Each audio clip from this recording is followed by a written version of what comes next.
Day late and a dollar short. Yeah. Yeah. Good afternoon. Thank you all for being here. Appreciate it. We apologize. We got to Oberlin. We were good on time. It just took a little longer, so we'll stay a little longer here also. So, Luckily, we didn't get stopped by the police, but we might have, could have.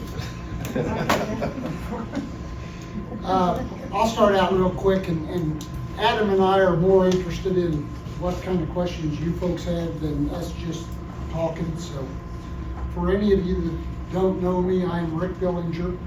I live in Goodland. I represent the 40th Senate District, which includes Thomas County. I serve on Ways and Means, which is the budget in the Senate, and we've done the budget a little bit different this year. Past years we waited on the governor's budget. This year we started off and worked on our own budget. The House worked their budget, and then it come over to the Senate, and then we worked our budget. Finished that late Thursday night, and we're on what we call first adjournment. Couple of things, you know, if any of you have been here in the past, I've talked about how we've tried to reduce our debt, pay off some bonds, and try to save some money for days when we're going to be short of funding. We call it our rainy day fund. Currently we have $1,700,000,000 in a rainy day fund. Part of our issue this year, the last few years we had federal dollars, and we tried to increase, you know, our funding to a lot of different sources, and tried to do a lot of one-time spending, which was used for debt reduction and that kind of stuff. But we also happen to use some of that for other things that now we're having to use SGF to fill in, which is state general funds. Our state general funds come from income and property tax is what we get from them. The past few years, we passed a few tax reduction bills. One of them had to do with food sales tax. The sales tax on food now at the state is gone. That was supposed to cost $320 million. It's well over $500 million is what it's actually costing. Last year we took the income tax off of Social Security, so that's another cost over $100 million. A few years ago we cut some income tax. We also cut the standard 20 mil deduction on your homes, went from 20 to 75. Yeah, 75. So, you know, we've tried to help you on your tax situation, especially property tax.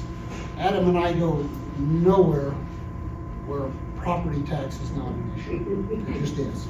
I mean, we hear it everywhere. And I've been hearing this for years. And I've been telling them in Topeka for years, it's not income tax, it's property tax. So this year was a focus, and I'm gonna let Adam talk about the tax. He's the tax guy over in the House. So, when we got back this year, we spent about over 900 million, maybe close to $950 million more than we had coming in revenue. So that's our dilemma. So we're just trying to bend the curve, trying to go in the same direction where we won't be spending more than we have coming in, because if we continue to do that, our ending balances will go to zero really, really quick. So that's kind of a little bit of what's going on there. I'm gonna let Adam visit about the tax side of things. We're very fortunate to have Adam in the House. He chairs the House Tax Committee. So, and he does a great job. Go ahead, Adam. Thanks, Rick. And I do want to mention that, you know, to have Senator Billinger, I'm very honored to serve on the tax committee as chairman of that. To have some good rural representation, Senator Billinger chairs Ways and Means. Troy Waymaster out of Bunker Hill is a farmer and rancher. He chairs the Appropriations, which is the budget committee on the House side. We've got a lot of really good rural what I call just good ag background folks. Ken Rogers chairs Ag Committee. We've got a lot of good representation in Northwest Kansas, so it hasn't always been the case. Usually your budget chairs and your tax chairs, some of the key finance people are typically out of Wichita or Johnson County. Very thankful to have Rick in his position over there in the Senate. For those of you who may not know me, I'm Adam Smith. I'm from a little town called Weskin, just southwest of here, down in Wallace County. This is my 9th year in the legislature. Didn't seem that long ago. I was Sharon Springs Rotary Club, and my kids I was hauling them around in the little carriages, and now Austin's a junior in high school. So time flies when you're having fun, doesn't it? Before I get into the tax side, because we all know how riveting that discussion is, I want to talk a little bit about some of the other things that we've had come through the legislature this year. It hasn't all been taxes and budget. First and foremost was judicial selection. There will be a constitutional amendment on the August primary, not this year, but next year, a ballot on how Kansas selects its Kansas Supreme Court justices. This is something that has been trying to be addressed by the legislature for a number of years. We've never had the votes to get everything through. What is being proposed is we don't decide, we decide on proposing the constitutional amendment, and then it goes on the ballot for the people to decide. What we are proposing in this resolution that was passed is the direct election of our Supreme Court justices.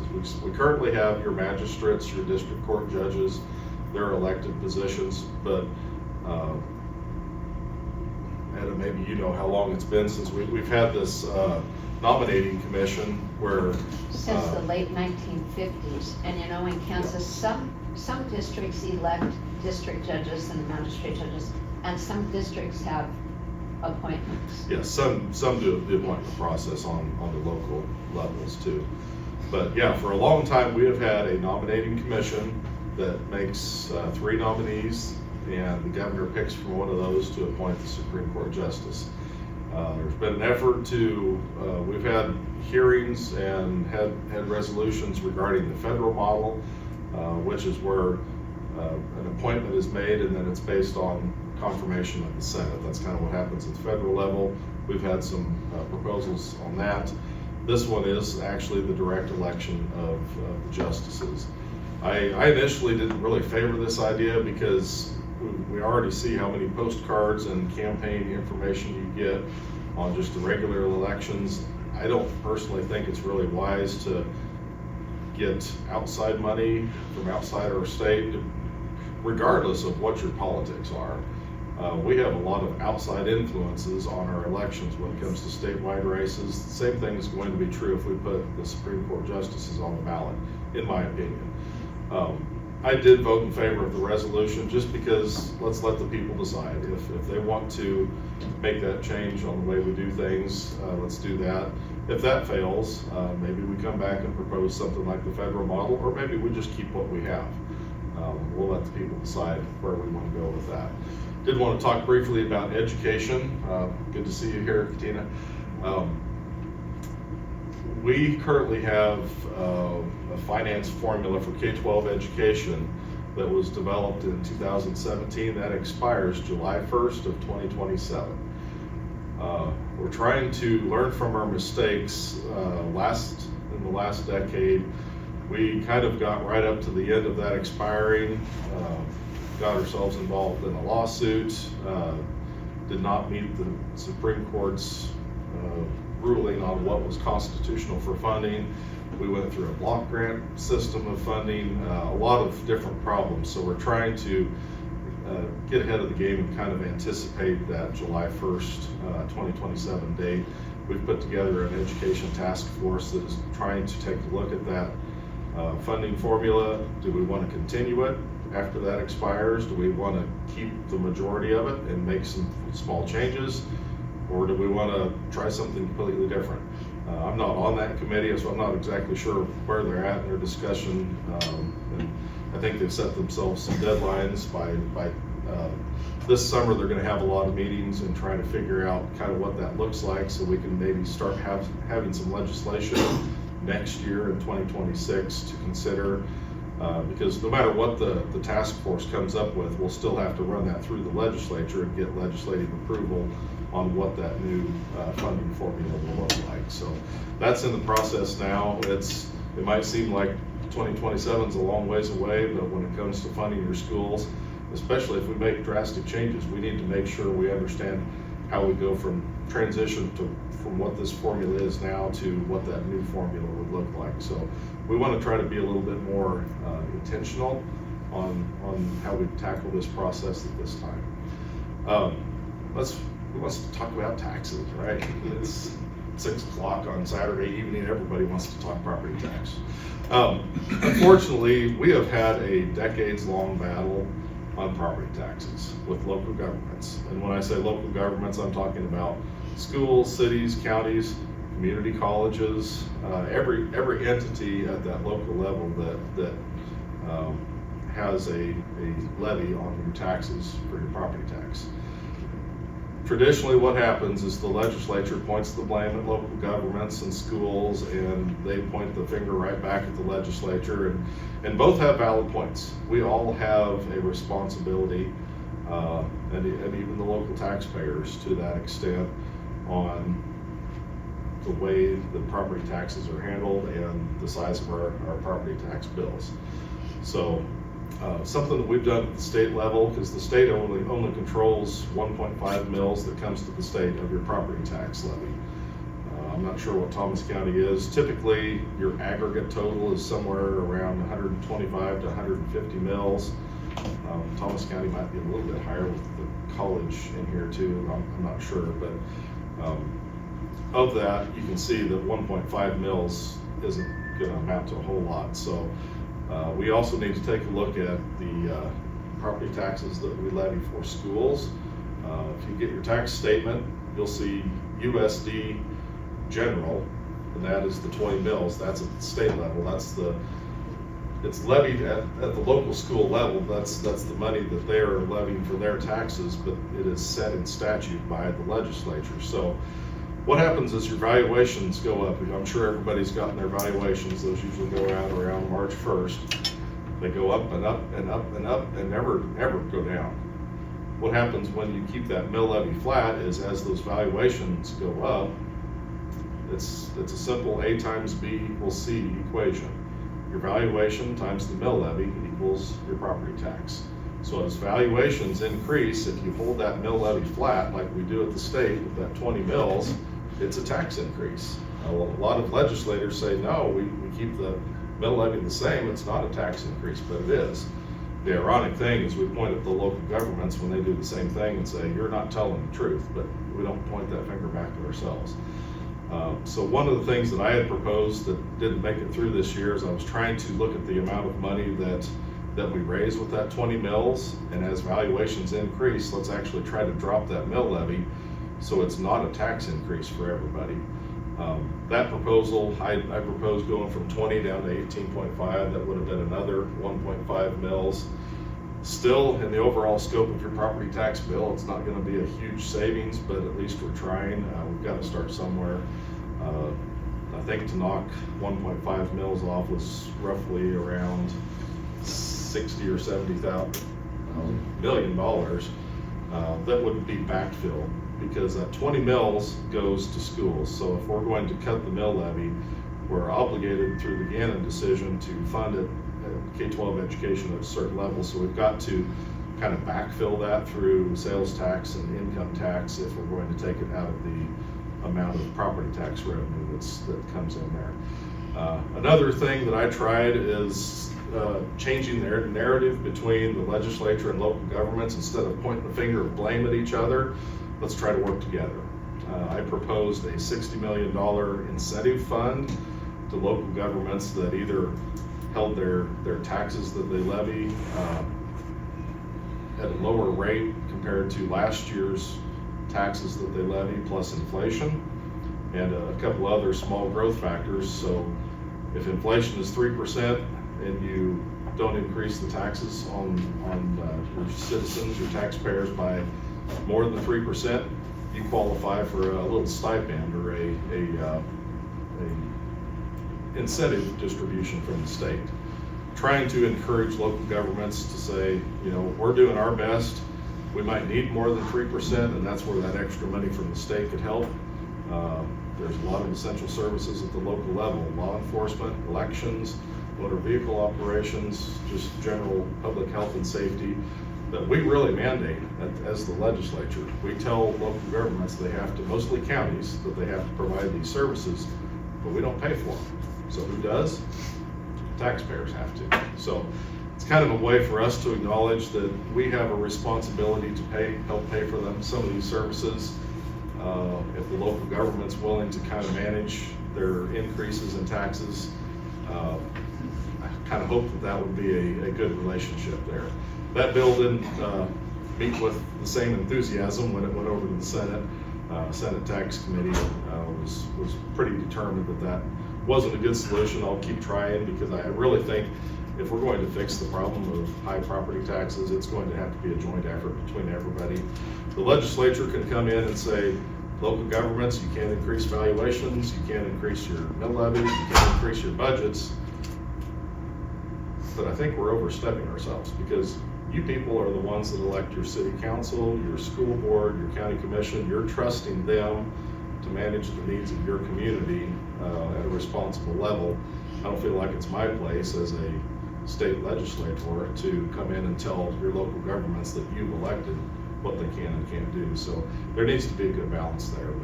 But I think with that, I'll probably just stand for questions and be happy to have a conversation with everybody here. Yes. Adam, my name's Etta Walker. I'm from Sharon Springs. Wanted to catch you here today. Did you look at all at revising the ag land valuation formula? That's because when you're talking about property taxes here, residential and commercial are appraised for tax purposes at a fair market value. But ag land has a special formula. I'm sure most people here know that, but there's been talk at times about bringing that up, because this past year, many people's ag land taxes went down, but residential and commercial went up, at least in Wallace County. Yeah, there hasn't actually been a lot of discussion around that. Ag land uses a use value rather than what the actual land will sell for. They base it on what can that land produce. There's a use value. It takes into account your soil type, all your input costs, chemicals, insurance, things like that. It's really I'd say it's almost more complicated than the school finance formula. But there are a lot of moving parameters. There is what's called a cap rate on it. And I think that cap rate, capitalization rate, that allows the director of the property valuation division to kind of artificially manipulate that. I think that's been abused. I honestly think if we would just change how that cap rate works, we could still keep the same funding formula or the same valuation formula without changing a lot, and make it a little bit more flexible or accurate to what current values are. But the problem, as you likely know with ag land, sometimes when your input costs are extremely high, the value of the product and the grain prices and everything else is low. So you have high volatility. You have some years in that formula that it shows that farmers and ranchers are making hand over fist money, and other years where they're losing money. So the 8-year average was also put in place to kind of balance that out, because you're going to have good years and bad years. But I guess that was a really long answer to a short question. We haven't really looked. I would like to take a look at that cap rate personally. We were glad when we got it at the end of the 1980s, but now it looks like maybe it's out of whack. We needed the relief, but. Yeah. Well, I think we still do. The farm income in the last 2 years is down about 23%. And fortunate that it's come down a little, because it gets to the top, and it just was at the top a couple of years ago. So now it's starting to go down a little bit. many states are copying what we have on ag, and you know, I would be very cautious of talking about opening that can of worms, because ag's had a tough go. Did you have a question? This guy. Oh. Robert Pullman from Jim. Where would you be looking at increasing revenue as we lose federal funding? Or will you be looking at decreasing services? We have, you know, I mentioned we looked at reducing debt and stuff, and we've invested a lot of dollars in different programs. We put a Apex project in, it's Panasonic, it's over in DeSoto. They're just opening up. They started in March here. They have 400 people that are starting to make batteries, and by this summer they'll have either another 1,400 or 1,600. I think it's 1,600, so be up to 2,000, and that will go to 4,000. We've done some investments in the air industry, some MROs, and basically they're taking older jet passenger planes and repurposing them. We've got a couple of 2 or 3 already facilities in Wichita that are doing this. They're getting ready. There's one in Salina that's doing it. If you've been by Salina, you'll see the plane sitting there. And they're getting ready to put up a new building in Salina to paint these airlines. I think what I was recalling here is there's like only one other place in the US that paints airplanes. And with the central location of Salina and the nice long runway there, they're in the process of putting a facility up there. In this new budget, we put $10 million in there for Topeka, because Topeka has a company and it's a match grant deal for the airport in Topeka, and they've got another company coming in that's doing the same similar type stuff. You know, I think in Topeka they've got a deal going for the 777 planes is what they're going to be working on there. And some of these, you know, they repurpose them for, you know, like fighting fires and stuff, you know, and freight. And so there's a lot of different purposes on them. So we have tried to grow our base, you know, and we've spent quite a little money on this the last few years, trying to get more people to move to Kansas, more employees, spread that base out, try to get our revenues in. You know, last month we brought in about $120 million above projections. That's because taxes were coming in. We could see a good one again here for March, but April there'll be refunds going out, so how that'll shake out, we'll have to wait and see. You know, different years are a little different. But yes, we recognize that. We're trying to do work on that side too, and we have done some. I don't know if Adam's got additional stuff. Well, and I want to make everybody understand that revenues are still growing in the state. You know, our income tax and our sales tax collections are consistently going up. It's just our spending goes up at a faster rate than some of that income and other revenue. Probably the biggest thing we've done since I've been in the legislature was the tax on marketplace goods. It's basically your online sales, because originally we didn't have a law in place that if you bought something on eBay or Amazon, or I don't know what all the different shopping places are online, but you didn't have to pay sales tax, and that really wasn't fair to our brick and mortar stores that you've got downtown. If you want to go buy clothing or a book or whatever at the store downtown, you've got to pay sales tax, but yet you could get on your computer and buy it tax free. So we did pass a law, and that's brought in, I don't know what the numbers are now, 150. It's considerable. When they first projected it, they were saying, maybe 20 or 30 million dollars. It's much more than that. And the nice thing about that is the sales tax, like if you're shopping at your computer in Thomas County, it knows your address when you plug it in, and you also get the local sales tax for that. So that's enhanced your local income and your local revenue to offset property taxes. When you're sitting at home and you're clicking that button to buy something, that local sales tax rate, I'm not sure what you have in Thomas County for city and county sales tax, but that's applied locally too, so you're also benefiting your local government with some increased revenue that way. Who's next?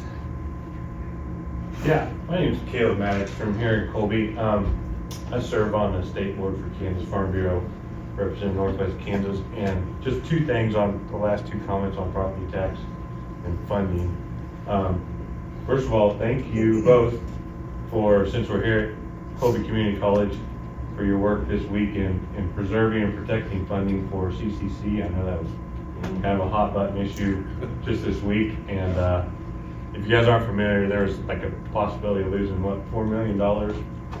I didn't hear the number, but it was kind of an emergency. It was a big deal, and Billinger and Smith both worked to ensure that funding was stable for Colby Community College. So we do appreciate that. My wife works here at the college, and certainly appreciate your work on that. Secondly, on property tax, for Kansas Farm Bureau, we kind of tracked they proposed a 3% cap on residential property tax, and it kind of died off for a while, and then it got on a gut and go bill and went through. Is there any legs on that, or is it kind of died out? It actually just died. We ran that through. It actually got changed to a 4% cap. Failed in the Senate. They did a motion to reconsider, and they got that one vote that they needed. Then it came over to the House. It was a proposal not a lot of House members liked, because it is a cap. It was a 3% limit on your valuation increase per year. But a lot of people think that also meant it would translate into a 3% limit on your taxes. And that's not the way that formula works. If you artificially restrict your valuation, the local governments will have to raise the mill levy to get the same amount of money. So as one goes down, the other one would go up, and it wouldn't really impact anything. Out of 125 members in the House, it got 37 votes. At some point, at some time, I mean, it just is. KDADS, which is our social services, you know, it's another 30-some% of the budget, you know. I mean, we're doing our best. Is it perfect? No. And you know, I don't know how many of you know, I mean, I'll get you this 1 second. I don't know how many of you know this, but the House has a budget, the Senate has a budget, one has a position, another has a different position. Now, if they're the same, you know, we don't conference, it just goes away. This year's was done a little different. It was done first in the House and then in the Senate, and it turned out there's more work than we were hoping. It was going to be something easier and less work. It wasn't. It had 25 pages, you know, about that long, about that wide, and differences. And so what happens is, you know, you have 3 here from the Senate and 3 across on the other side from the House, and they say, here's differences, you know, we'll do this if you'll do this, and we go back and forth, and there's a package, you know, and there's 4 or 5 things that you really need, and there's maybe one that you really don't like and don't agree with, but you know, this is the way the process works. So yeah, it's not perfect. I will agree with you, and I thank you. You guys do not lead us up. I don't want to say that publicly. What I will say, some of your colleagues do. What I will also say is you're right. We get more in the consensus revenue in our base money this year, but several other funds were cut, and we were told to take our money out of that. So you could raise over here, but you're taking funds over here out. I will tell you, just so that you know what it looks like in Colby. We were looking at about $250,000 as our gap between general education and special ed, meaning I have to take it from my general ed kids and put it into my special ed fund. So I understand you say we want to service special ed. We will always service special ed because that's legally mandated. So our special ed kids and programs are not suffering. What's suffering is our general ed programs and our general ed kids.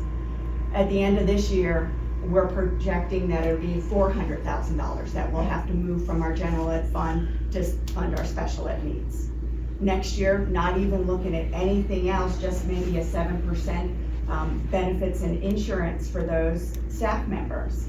So I don't even know what that's gonna look. It's at least gonna be $500,000 for a school district our size to have to take $500,000 from our general education kids in classrooms and put it into special education to meet our legal needs is a lot of money. We are not talking about wants in this school district. Our community takes care of us, thankfully. When we wanted an ag building, our community came together and did it all out of donations. We didn't ask for taxes, we didn't ask for anything, they did that. We're talking about needs, because about 85% of our budget is our staff. It is your neighbor who is next door working for you. It is our school. So when we talk about having to put more and more into our special ed funds, we're talking about having less and less teachers in our general education classrooms. And so I know we've been talking special ed funding for several years, and as a previous special ed director, I know exactly what those formulas look like and what goes in and how it's done, but it's the general education that is suffering because of it. We have roofs we have to fix. There's nothing I can do. When it's pouring down rain inside the school, I have to do something, or I'm gonna lose my roof insurance, my property insurance. Those are things, and if it means I have to do that versus I have to meet the needs of my teachers, something's gotta give, and it's gonna start giving again. We're on that pendulum swing back the other way where it's gonna start giving. I was just gonna say that the special ed stuff and also the battle between public school and private school, we don't have a lot of private school out in northwest Kansas, but you have the homeschool option. It's kind of cyclical. It's that pendulum that swings back and forth. I wanted to ask you, do you see an increase in the number of students that require special ed, your IEPs? What it has happened is the needs of the students, because when state hospitals close down and those services close down and I can't serve behavioral needs outside, I'm now serving them in my school. And so now that cost is on me. I'm reconstructing a classroom for one child. I'm doing those kinds of things. And again, I feel like we have to meet those needs. I'm a previous special ed director, so I believe in that. But I don't have funding for that. Right, I think that's, when I visited a little bit of one of the town halls already today, I can't remember which one, but I see the situation with that, almost kind of similar to healthcare. It's not necessarily the fact that the costs are increasing or the need is increasing, but for an individual plan, education, one-on-one education is highly inefficient, but yet that's what you have to do in the case of special needs. And so that funding is at a much, much higher rate than your average student. I'm not sure how we address that going forward. How do we address those costs when it takes one teacher to kind of assist or be a para for whatever that child's needs are in that situation? You're exactly right. It's almost more the staffing costs and just the time and the labor than it is anything else.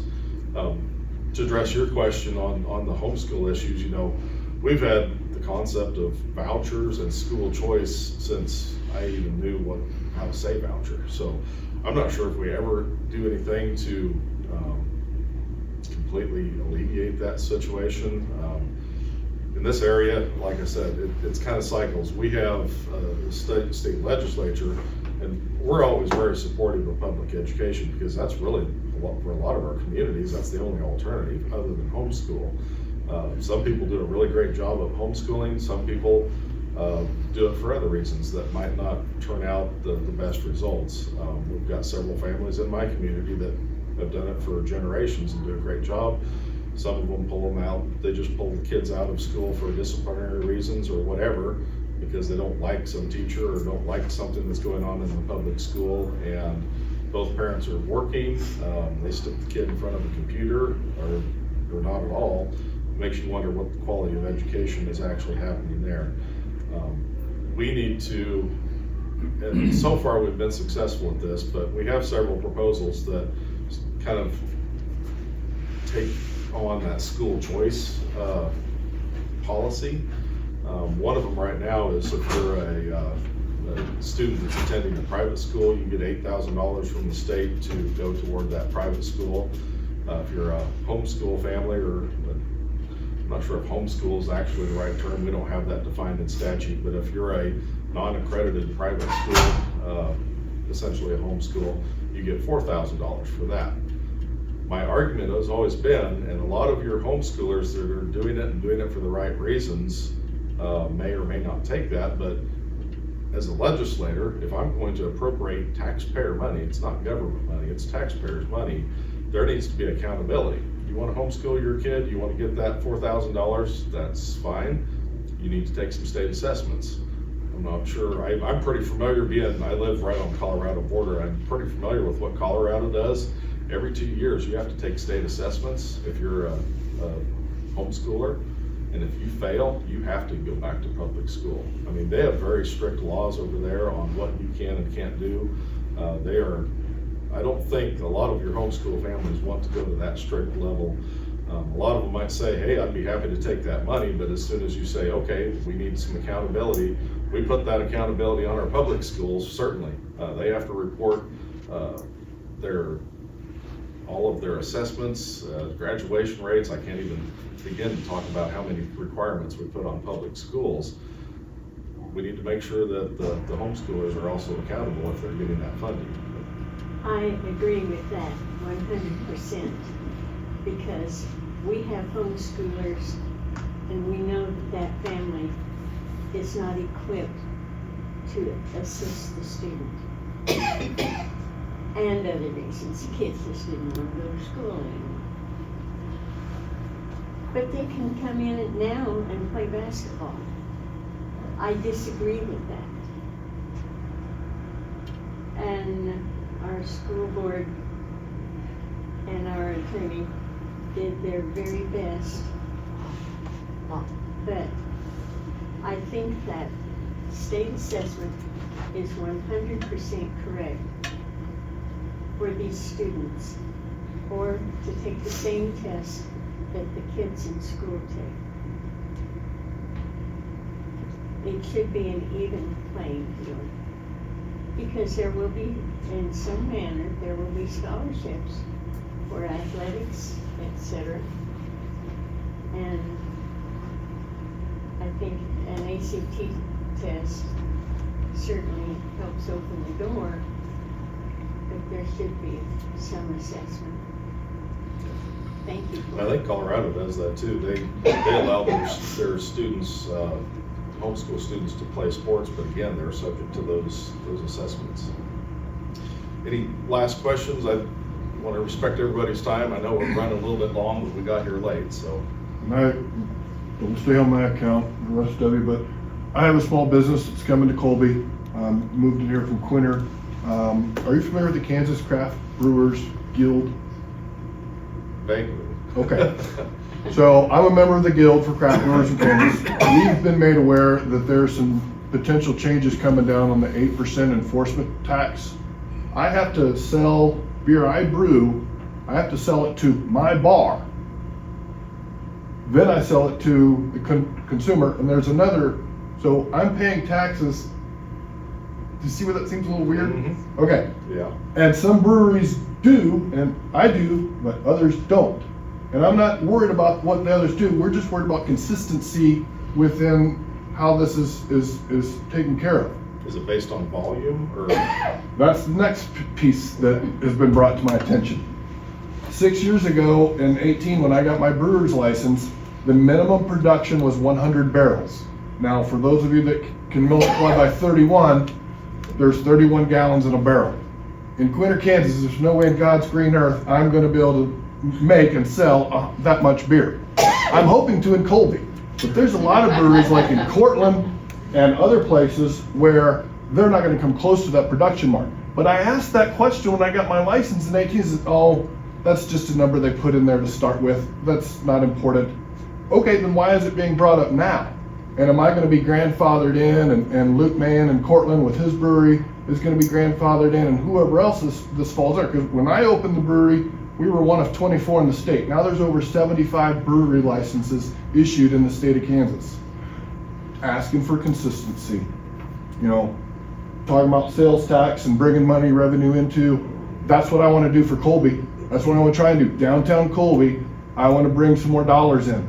But, you know, it's looking a little sketchy with, if I have to do that 8% tax, and I would sell my beer to myself for cost, $100 a batch.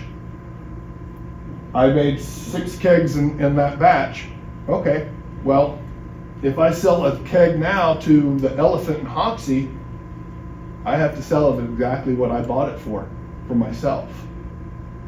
I have no control over my pricing. I should be able to buy my beer from me for whatever I want to buy it for. Now, whatever I can sell it for, again, that's capitalism, the way I last read the definition. So if you guys could look into what might be happening with the ABC and the Department of Revenue with this, that would be most appreciated across the state. Yeah, because consistency isn't always the same rules for everybody, because what works for your area isn't the same as Topeka or Kansas City or things like that. So Yes, sir. we need to make sure that we're responding accordingly to smaller operations, because we don't want to.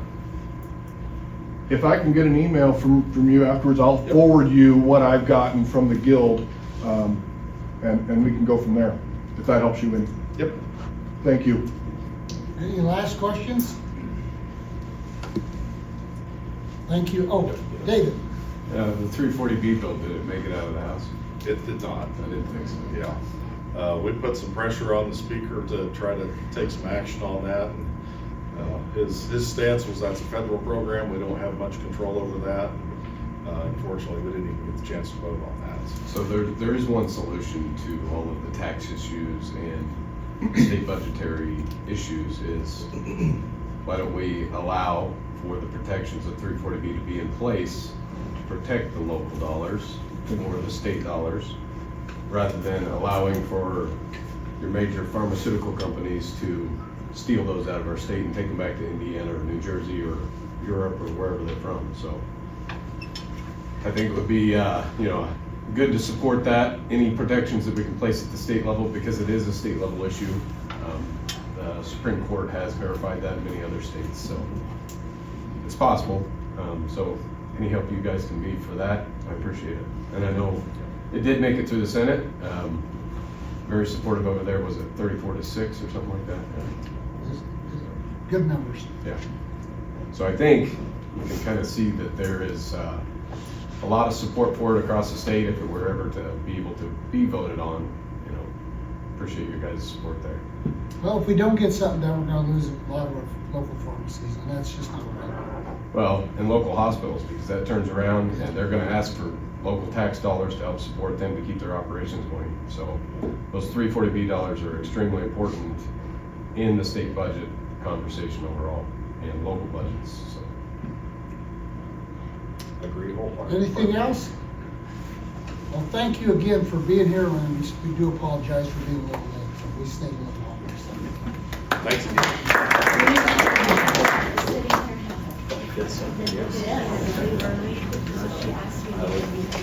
Yes.